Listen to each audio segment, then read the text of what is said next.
Good afternoon. My name is Adrian Dix. I'm BC's Minister of Health. To my right is Dr. Bonnie Henry, BC's Provincial Health Officer. This is our COVID-19 briefing for British Columbia for Monday, November the 16th. We're honored to be here on the territory of the Lekwungen-speaking people of the Songhees and the Esquimalt First Nations.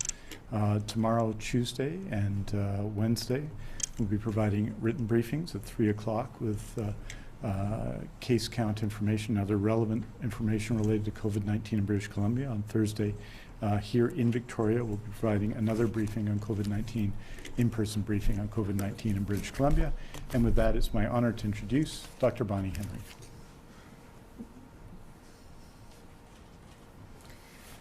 Thank you, and good afternoon.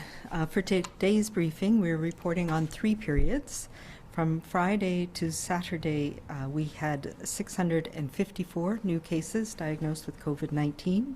From Saturday to Sunday, an additional 659 people were diagnosed, and between Sunday and today, 646 new cases.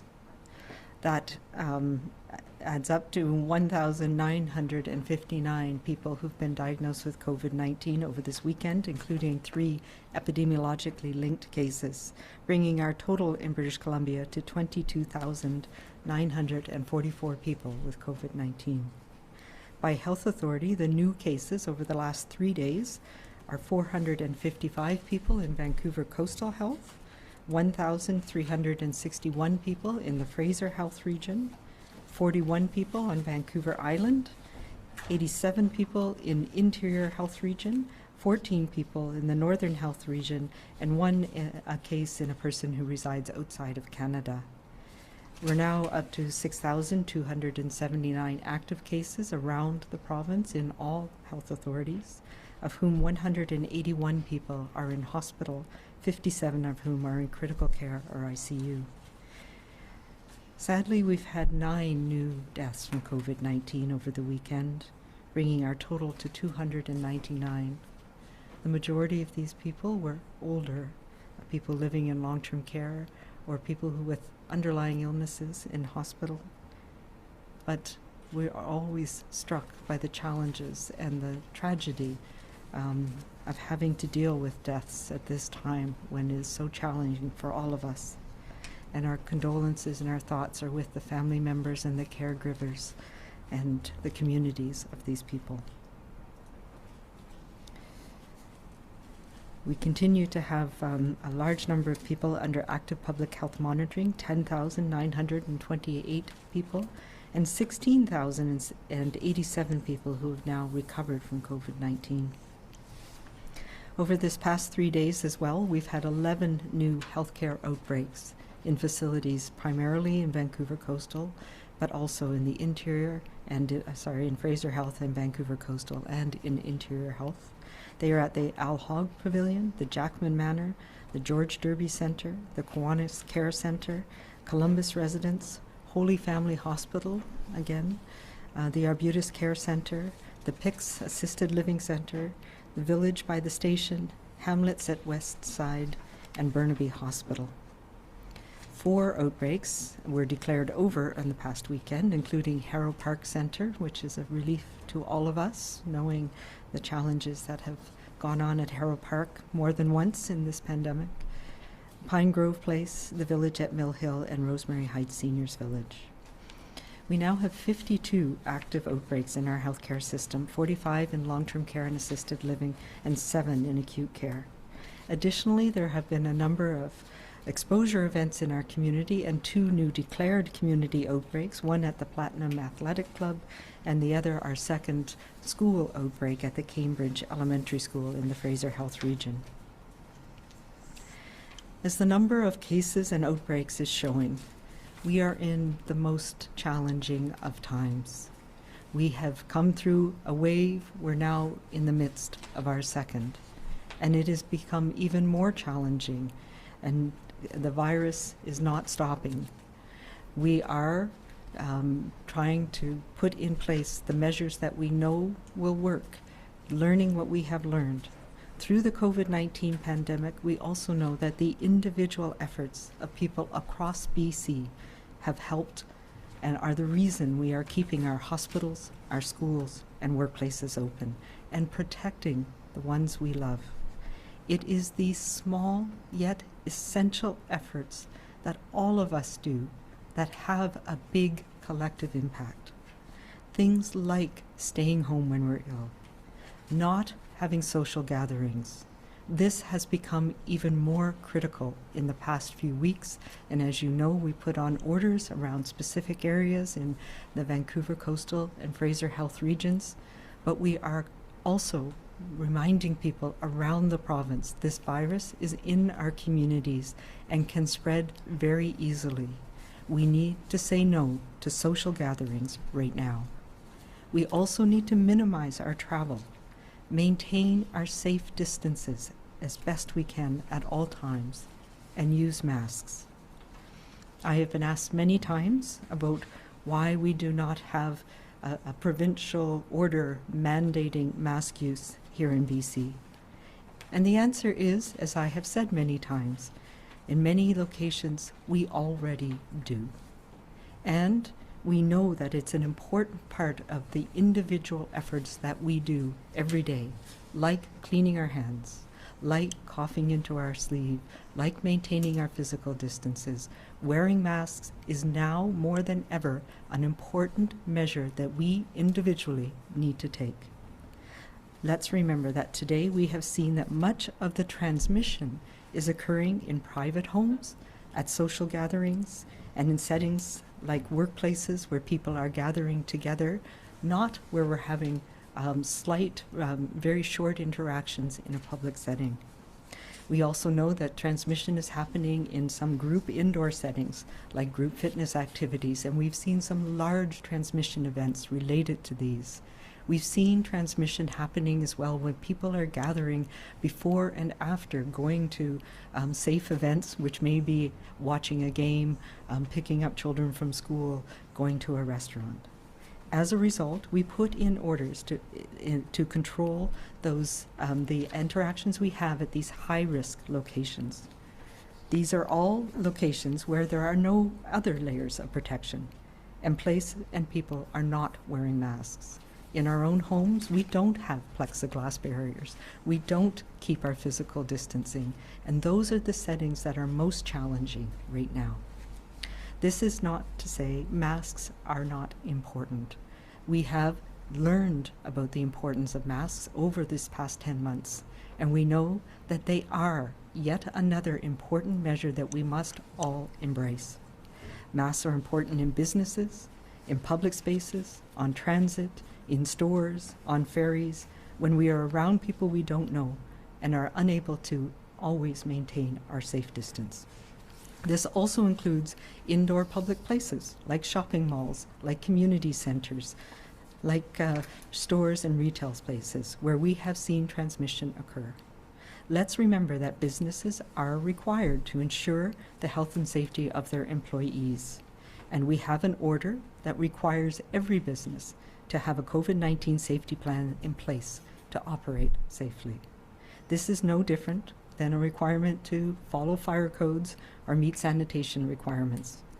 In addition to such things as making sure there's barriers where needed, having fewer people in spaces, health screening, masks are the cornerstone of most and many of these COVID-19 safety plans in settings across the province. Masks should and need to be a part of all the plans for all businesses or organizations that have public areas or require employees to gather. For customers without a mask, they should be available, and for people who cannot wear a mask, businesses can provide virtual or curbside service instead. As employees and customers, we are also required to abide by these plans. You wouldn't ask a business owner to operate outside of their posted business hours, nor should you expect them to bend their COVID-19 rules for you. All of us need to pay attention to this, whether we work in these settings or whether we're customers or clients. In addition to using our safety layers and avoiding socializing right now, I strongly encourage people to limit your travel as much as possible. And that is in all areas of the province.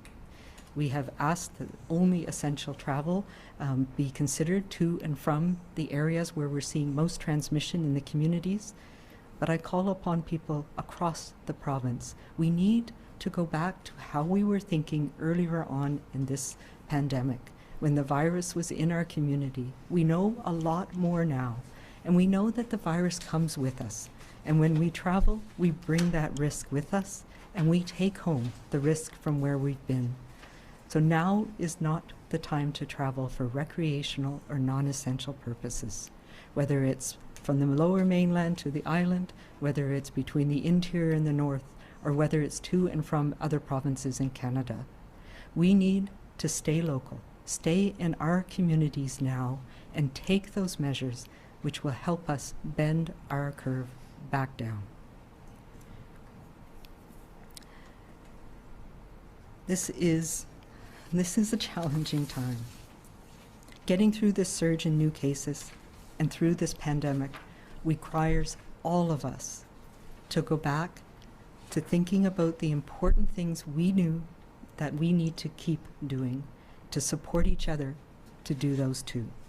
It's how we reduce our risks, we protect our families, those we are closest to, our loved ones, and our communities. People in British Columbia continue to show unwavering resilience and adaptability, and we know what to do. We know we can do it, and we know we can support each other to get through this challenging time. Let's support our friends, our neighbors, our schools, our workplaces, our hospitals, and take care of those who are most at risk by using all of our layers of protection. We will get through this. We've had some more encouraging information today about vaccines, but we have a ways to go to get there. And now we have to step back and take those actions collectively, everybody doing their bit to get us through this next few months. And we will do this. We will do it together, and we will care for each other, and we'll be kind, and we'll be calm, and that will keep us safe. Thank you.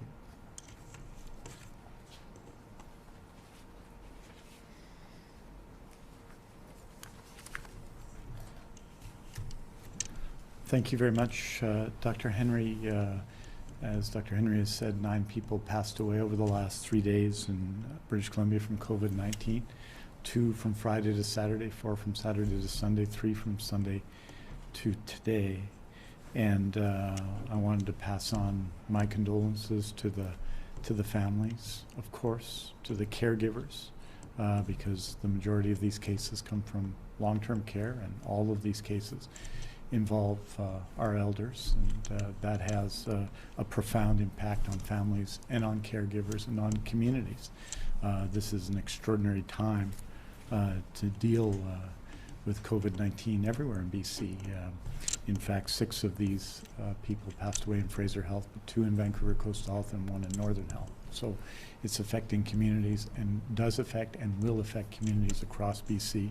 And on behalf of the government, I think everyone in BC, we want to pass on our thoughts at this very difficult time to grieve to all those families and all those who have been affected during this pandemic. 299 people have died related to COVID-19 in BC since the beginning of the pandemic, and we grieve every single one of them.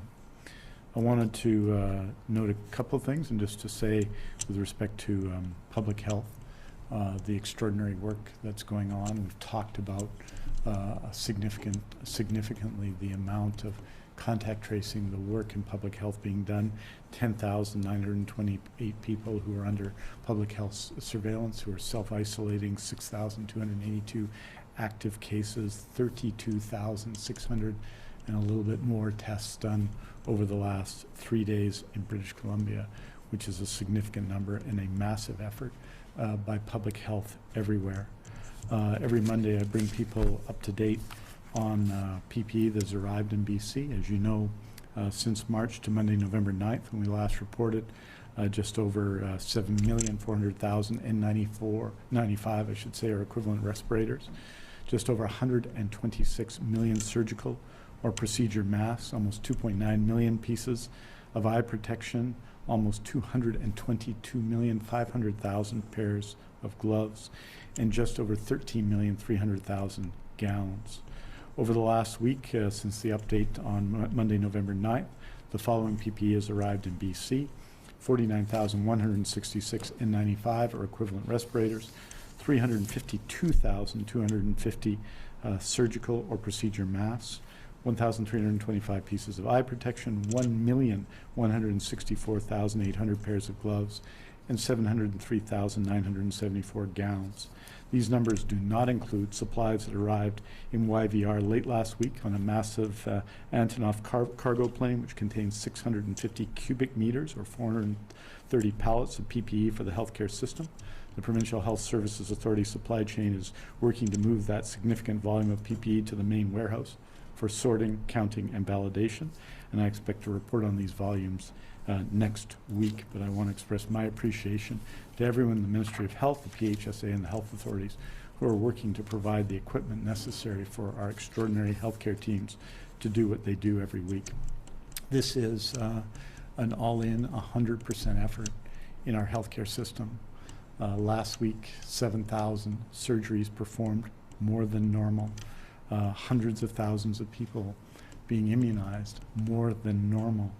All of the people I talked to about under public health surveillance, all the testing that's being done, all of the long-term care and assisted living homes that are currently on outbreak protocol. This is an enormous effort by everyone in public health. It's a 7-day-a-week effort by everybody. And a lot of the preparations that have been made leading into this are proving themselves to have been necessary, I would say. And we have to continue to support our healthcare workers, not just as we did at one time in the pandemic at 7 p.m., but all the time.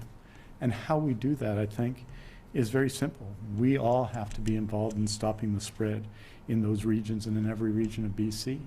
And of course, it's not just healthcare workers.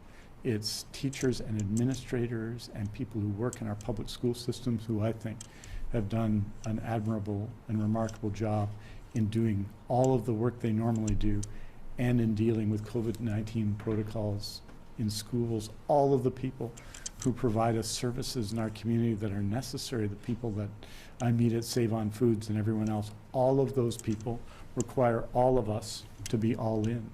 Last week, Fraser Health put out an infographic, a kind of flow chart that showed how COVID-19 spread when just one person brought the virus to a wedding. There was another about a fitness center, another about a workplace.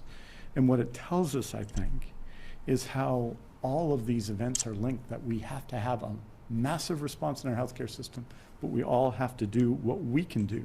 And there are things that we can do. And Dr. Henry just talked about the things that we can do to make things better, how we can work together by standing apart. Right now, each of us needs to close the gaps and seals the cracks that allow COVID-19 into our lives and that can see us infect others in turn, often the people we love most. Each of us must consider our actions. Each of us must think of our behavior. Each of us must pause to consider if our next step will make us sick or spread the virus. We need to do that in support of all of the people in our communities, the people we love and the people we don't know. And that is especially necessary now. On Thursday, we'll be providing a new update. As you know, 9 days ago, Dr. Henry brought in new measures in British Columbia, and on Thursday we'll be looking, that will have been almost 2 weeks, 12 days at that point, and you'll hear more at that time about further steps or what might happen at that point. So you'll be hearing that, not today, but on Thursday. Je veux dire en français aujourd'hui que nous faisons le point sur le nombre de nouveaux cas pour 3 périodes de référence de 24 heures chacune, soit celle des 13 et 14 novembre, celle des 14 et 15 novembre et celle du 15 jusqu'au 16 novembre en mi-journée. Il y a eu 9 nouveaux décès liés au COVID-19 durant ces 3 périodes de référence et nous offrons nos condoléances aux familles et aux amis des 299 personnes décédées de COVID-19 et tous ceux qui ont perdu des êtres chers au cours de cette pandémie. Je veux dire que chaque région de santé compte des patients atteints de COVID-19. 6 694 se trouvent à Vancouver Coastal, 14 178 à Fraser, 379 sur l'île de Vancouver, 1088 dans l'intérieur et 522 au nord. Il y a eu aussi 90 cas de personnes qui vivent en dehors du Canada. Parmi l'ensemble des cas confirmés de COVID-19, 172 personnes sont actuellement hospitalisées, dont 57 en soins intensifs. Merci beaucoup. Thank you very much. We're happy to take your questions. Thank you, Minister. As a reminder to everybody on the phone, please press *1 to enter the queue. You are limited to one question and one follow-up only. I would also ask that you please take your phones off mute. You will not be audible until your name is called. The first question this afternoon is from Marcella Bernardo, News 1130. Hi, Dr. Henry and Minister Dix. I just wanted to see if you have given any thought yet to possibly starting the Christmas break sooner this year for schools, namely in the Fraser Health and Vancouver Coastal Health regions, but possibly across the province. Yeah, so this is something I've been looking at for some time, whether, what measures we need to take. And we know that schools, and I presented the data again yesterday, schools are a reflection of what's happening in our community. So we're looking at what are the measures that help us reduce risk in our communities and therefore protect our schools more. We can see that transmission rates are less in schools than they are in other parts of our community. So they are also, we know, incredibly important for families and for children to have in-person, in-class schools. But we're looking at all of our options. There are a whole bunch of things that are happening, hopefully, within the next months. We need to bend our curve back down. We need to make sure that we're doing everything we can in the community so that we can continue to have our in-classroom schooling going for children across the province. So there's other measures we're looking at as well. But across the country, we're discussing all of the options that can help and looking at the data to support them. Do you have a follow-up, Marcella? Yes, still keeping with schools. I heard this afternoon from a supervisor at a school in Surrey who says that she was told, a student in grade 6 told her that she only had to isolate for 1 week after testing positive for COVID-19, and someone at Fraser Health told her it was okay for her to come back to school. So could you maybe explain the parameters for why is it possible that a student might be able, or someone who tests positive might be able to return to school or to work after being in isolation for only 1 week? And this particular child told the supervisor that she didn't need to wear a mask and she wasn't going to. So, well, it's hard to comment on what somebody might have told somebody who might have told you. However, what we talk about with isolation, there's two things for isolation. One, people are no longer infectious to others about 10 days after their symptoms start. So it depends on when the person was tested and when their test came back positive. They may have, if their symptoms were mild, and they had resolved, we are no longer infectious after 10 days. And so that is what we use for clearing people to be able to go back to school or work. Okay? The other place that we're looking at self-isolation is for people who've been exposed. And when somebody is exposed, it can take up to 14 days. That's the incubation period, we call it. So it can take up to 14 days after you've been exposed before you develop symptoms. So if I was exposed to somebody who had COVID-19 in close contact with them yesterday, then I would have to self-isolate for 14 days. And if I developed any symptoms and I got tested and was positive, then I would need to isolate for 10 days from when my symptoms started, assuming that I got better. And the caveats are because we know that people who are immunocompromised, who have some more severe illness or end up in hospital, may shed infective virus for longer periods of time. But the general idea holds for most people in the community. After 10 days, you're no longer, from the onset of your symptoms, you're no longer infectious to others. Next question is from Binder Sudjan, CTV. Hi, Dr. Henry. I hear you talking about people should think about the way that they were thinking earlier this year when it comes to the pandemic. And it sounds like you are reluctant to go back into a lockdown situation. I'm wondering why that is, and given these high case numbers this weekend, how close we may be to extending the restrictions that are in place now and perhaps even bringing in more? Yeah, so the difference between what we were thinking about in April and what we know now are we know that there are many things that can continue to happen safely. We know we can safely go to schools.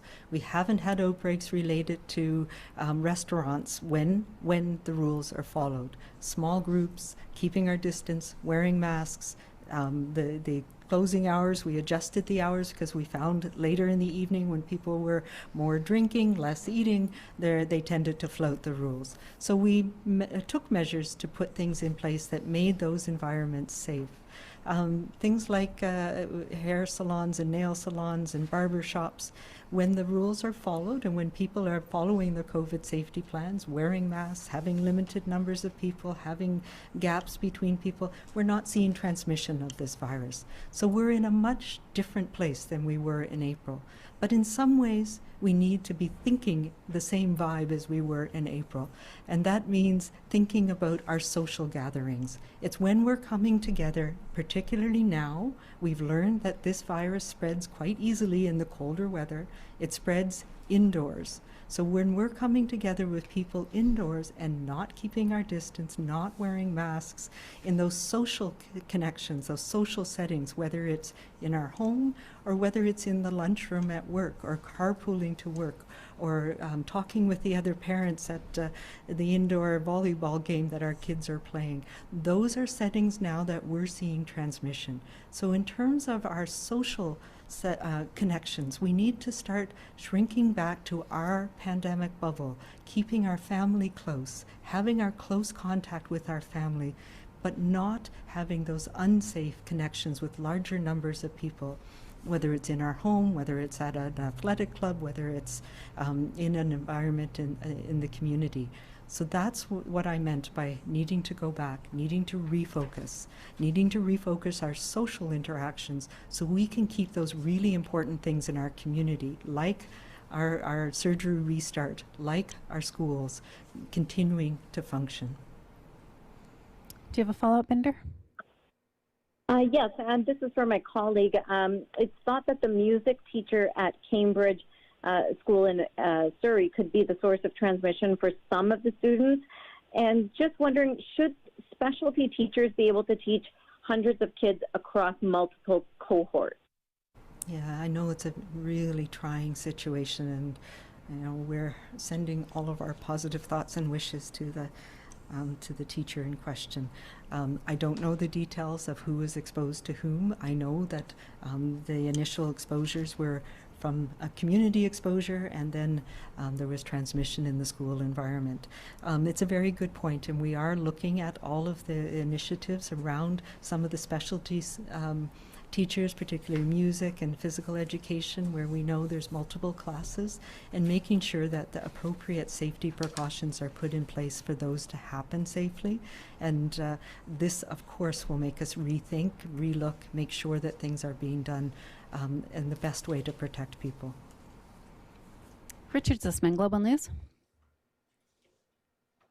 I'd like to ask about what Marcella brought up at the beginning around the school year, and you said you're speaking to federal counterparts about this. What are the pros and cons in either bumping up the school break, as in sending kids home early, or extending it into January? Are there thoughts on the pros and cons of that? And what is there a number of cases or number of outbreaks that would lead the province to make these changes around the break schedule? Yeah, so it's not so much the school exposures that we're seeing. It's the community, but it's also looking at, the things that we're doing in our community. So and I'm talking with my colleagues, so the chief medical officers of health in the other provinces, and we're all considering, what makes sense, what information do we know, what's the data that we have on what's happening both in communities and schools. So we know some of the downsides are that there are many essential workers in our community, and finding places for children to be safely during the day needs to be considered. We know that older children will naturally congregate in other settings. So how do we make sure that those aren't more risky than some of the things that we're seeing happening now? So there are many different considerations that go into this. We want to make sure that we can do it in a way that doesn't adversely affect those businesses that are running safely. But we also want to make sure that our healthcare workers are supported, that they're able to continue functioning. As you know, this is a run-up to where we tend to have more people in hospital for a variety of reasons, and we're now, of course, seeing a surge in COVID patients as well. So there's many considerations that we have. From a medical perspective, I also know that this is the time of year we tend to see over Christmas and into New Year's when we tend to see influenza surge. We're hopeful that this year the measures we're taking might help prevent some of that, and that's important. We also know that people want to spend time together over holiday seasons, and that can spill over into outbreaks in community settings afterwards. So there are many different things we're considering. And we need to have an understand what the impacts are going to be. And I don't know all of them, so we're consulting with different groups, and we'll continue to do that. But you know, if we are going to make this change, it will be a thoughtful change that will be done ahead of time in discussion with the different stakeholder groups. Do you have a follow-up, Richard? One of the things, Dr. Henry, we're hearing from businesses on the mask mandate is a concern that, yes, people are hearing your advice, but without requiring it, customers in many cases are being abusive or rude to store managers or people who are working in those settings. So would a mandate not alleviate some of that animosity that is felt in those settings? Yeah, so there is an order that requires businesses to have COVID safety plans. And a retail location, for example, should have plans that include mask wearing. And that means making them available to people, making it clear that people need to wear a mask when they're in those settings, making sure that staff know when they need to wear masks in their setting as well. And those are enforceable, as I talked about today, in the same way that every other part of what we do in business. And if we look at Quebec, for example, that is their model as well, and that the onus is on businesses to make sure that masks are available and that people understand the rules within their business. And what I'm saying is, as a community, we need to recognize that those are rules that keep workers safe and keep us safe when we're in those businesses, those restaurants, those retail stores, etc. So we all need to follow those. It doesn't make a difference for me to, we have a number of things that we do of personal behaviors, like cleaning your hands. For me, that is the perspective that we're taking from a provincial level. It's not us, it's not me who can find somebody. That's not what's going to make a difference here. What's going to make a difference is that people know clearly the rules and the situations that they're going into. The other thing that is clear, and we look at this across the country, and so not all provinces have a provincial level mandate. In Quebec, it's the onus is on businesses, and they have a fine on businesses. I don't believe that that's appropriate. But what we need to think about is, the mask mandate is not in and of itself something that has made a difference in terms of transmission. Many of the settings that we are talking about are settings where people would not naturally wear a mask, like in your home or at a party. So these are things we have to take into account. We also know that when there's a fine scheme set out, that we know that certain populations are disproportionately targeted, and we've seen that happen in other communities as well. If you remember earlier on in the pandemic, there was a lot of push to find people who weren't maintaining physical distancing outside. This is the same issue. We know that people with disabilities, it's not always clear that they're not able to put on or take off a mask.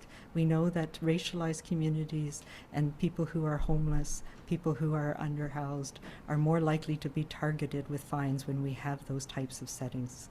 So we are reinforcing the importance of every business to have a COVID safety plan, and for businesses that interact with the public, mask wearing should be part of that. and that each of us as individuals have to take all of those measures that we have. Now more than ever, it is important for us to continue to clean our hands, to make sure we're keeping our safe distances, to make sure that we are not going into work or school or into public places when we're ill, and to wear a mask when it's appropriate to do so. Next question is from Priyanka Mehta, ZTV. Dr. Bonnie Henry, my first question is, why don't we have temperature checks for students at schools? Yeah, so one of the things that we have learned about this virus is that a fever, so a high temperature, is not something that we're seeing very commonly, particularly in children. So there's not a high yield, as we call it, for temperature checks. Having said that, obviously, feeling unwell, feeling feverish is one of the symptoms that is a very important thing. And every day, every child, but also all of the staff and teachers and educators in the school need to do a check of themselves to make sure that they're not having symptoms and that they're well enough to come into school. And we have tools that support families to do it for children and staff to do that as well. That is incredibly important, making sure that we have a very low threshold for staying back if we're not feeling well. Do you have a follow-up, Priyanka? Yes, I do have a follow-up. So, Dr. Bonnie Henry, could you please tell us a little bit about how the distribution of the vaccines will look like? We're talking about the COVID vaccine? Yes. So this is, lots of good news again today, though we have not yet seen the data, so the truth is still out there, as it were. But yeah, it's very exciting to hear that there might be 2 vaccines available very soon, within weeks, months, and we are preparing across the country. The federal government has a contract with both of these companies, both Pfizer and Moderna, to receive vaccine here in Canada. And what we are planning for is early in the next year, in the new year, to be able to start distributing that vaccine. We have guidance that has come out based on a lot of work that has been done over the last year, based on an ethical framework that we've put together as part of our national pandemic planning for many years, about who are the target populations who will benefit most from vaccine. And that was released last week by the National Advisory Committee on Immunization, and we are strongly supportive of those priority population groups being the first in line for vaccine. Here in the province, we've also, across the country, developed some common principles for how vaccine will roll out, and we're working on all of those details. So it is logistically challenging. You might have heard the Pfizer vaccine, for example, needs ultra-low temperature, and there's a whole delivery system for how that will work. And it's a bit of a fussy vaccine in terms of the dose that it's getting and how it's reconstituted. So that means that certain vaccinators will have to deliver that vaccine. The Moderna vaccine also requires freezer temperatures, which is a little easier. We do have quite a few of those freezers, -20, and can be delivered in slightly different ways. So we are working on all of those details. And once we have the protocol about how it's going to work, and much of that will depend on the vaccine being licensed for use in Canada and for whom it works best. And we don't yet have those details. So it's all trying to be organized while we still are trying to answer some of the really key questions. But that is something that we are spending quite a bit of time working on, and I think it's a really positive thing for all of us. It's going to make a difference. It's not going to be a light switch where we're going to be able to go back and never wash our hands again. That will never change.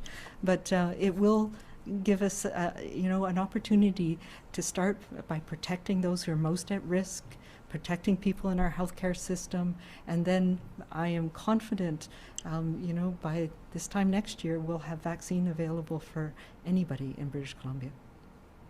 Mary Brooks, Island Social Trends. Hi, yeah, I'd like to know a little bit more about the use of masks outdoors. A friend of mine was out walking on the weekend, and she said she passed about 100 people in 2 hours, none of whom were wearing a mask.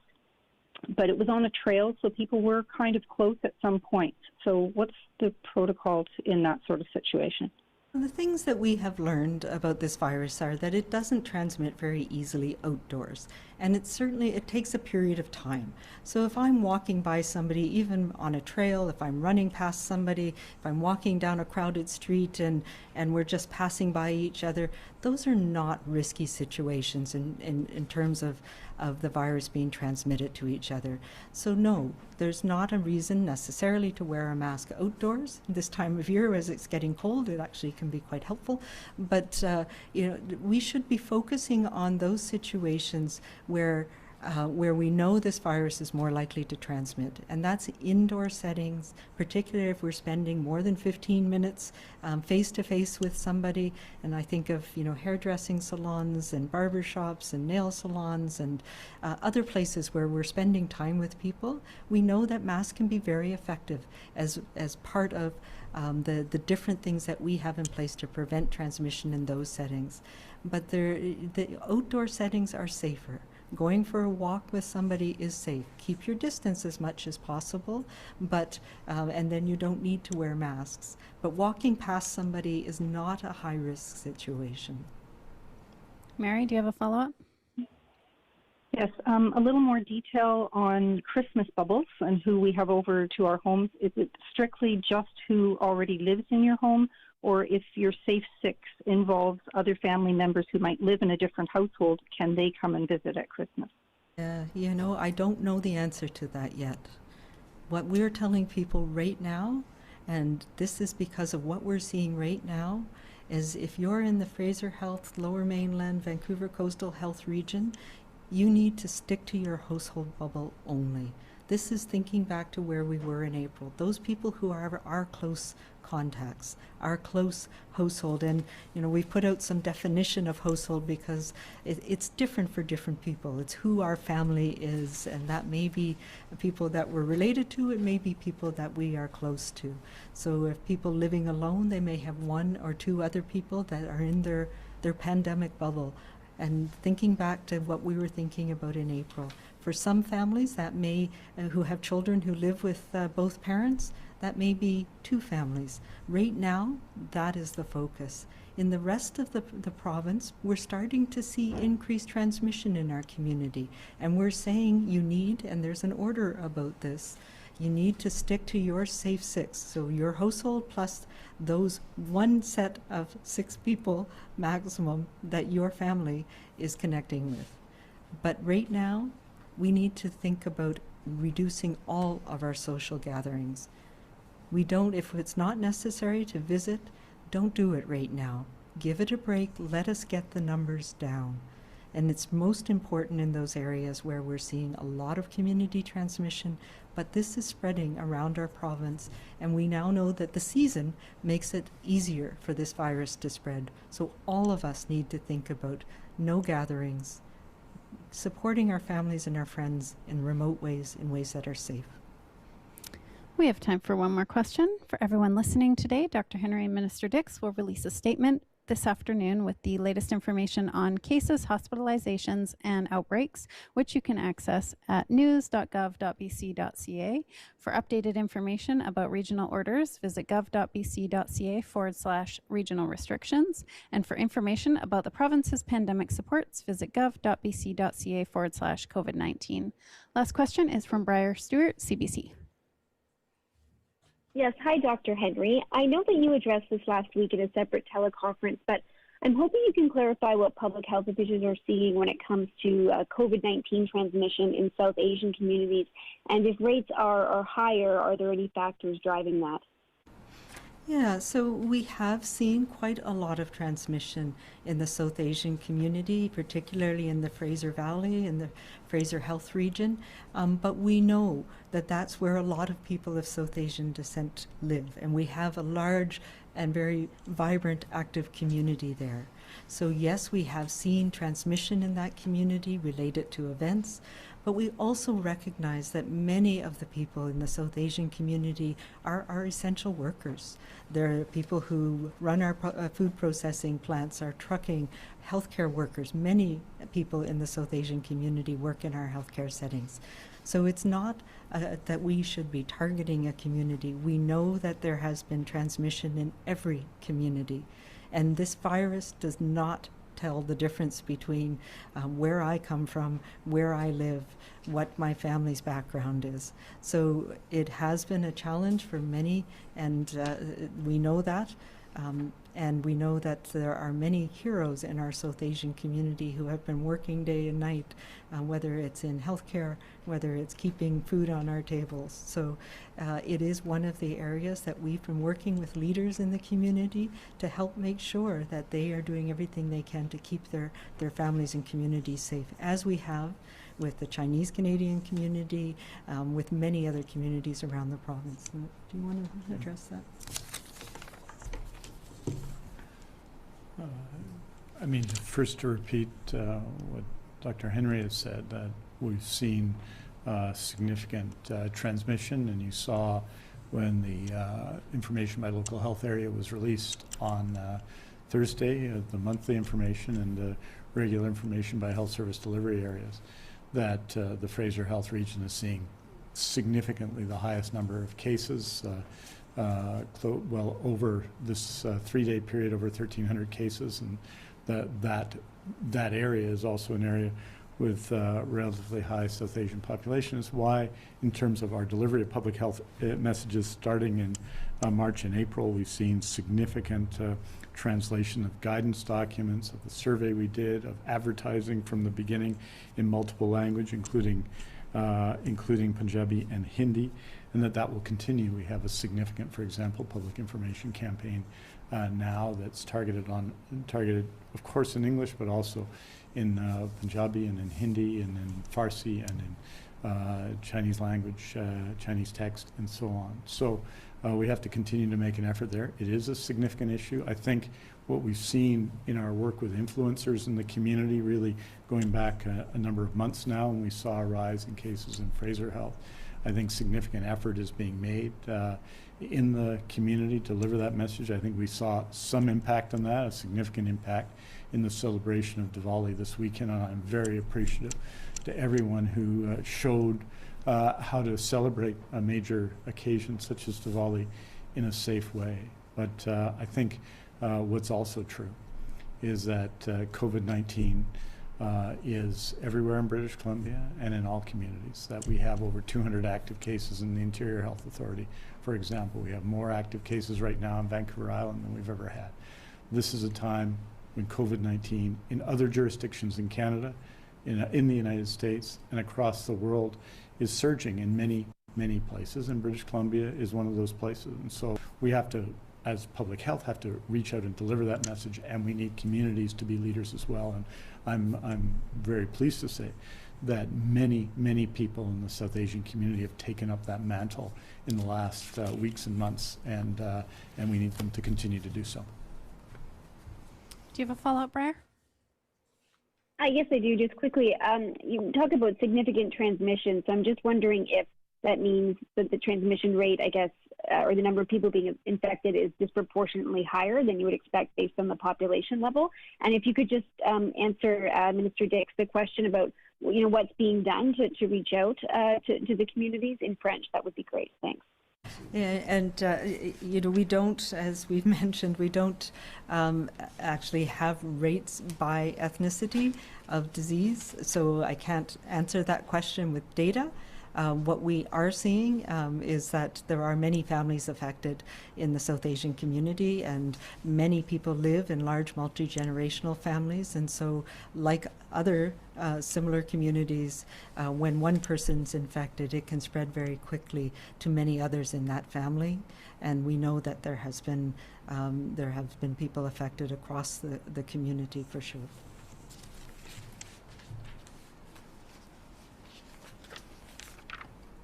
Juste en français pour dire que au commencement de la pandémie, au mois de février, au mois de mars, il y avait des cas qui venaient de l'Iran, par exemple. On a commencé avec des événements, avec des gens qui sont les leaders de la communauté iranienne dans la province, et on fait à peu près la même chose depuis quelques mois. surtout dans la région de Fraser Health, mais aussi à Vancouver Coastal Health, un peu partout dans la province. Je pense que ce qu'on fait maintenant, c'est une campagne de publicité importante dans plusieurs langues, y compris le Punjabi et le Hindi dans la province, mais aussi des langues chinoises, aussi le farsi et d'autres langues, parce que je pense qu'il est essentiel de communiquer. Mais il faut se reconnaître aussi que ce n'est pas seulement une question de langue, mais des jeunes de notre société. On a vu depuis quelques mois le fait que des jeunes de 20 à 40 ans sont plus susceptibles de tester positif pour COVID-19 dans la province. Donc, c'est une question de communiquer pas seulement aux gens dans des langues différentes, mais aussi de communiquer directement par des jeunes aux jeunes actuellement. Parce que c'est de cette façon-là, on est défini dans une société par beaucoup d'éléments. Et le fait que des gens plus jeunes sont plus susceptibles maintenant de tester positif au COVID-19 est important. Et c'est pour cette raison-là qu'on a une équipe un peu partout dans la province, mais surtout dans la région de santé de Fraser Health, des jeunes qui mènent cette affaire pour communiquer aux autres jeunes ce qui les risques, les craintes de COVID-19 dans la situation actuelle. Merci beaucoup. Thank you very much. We'll see you on Thursday. Thanks for joining us.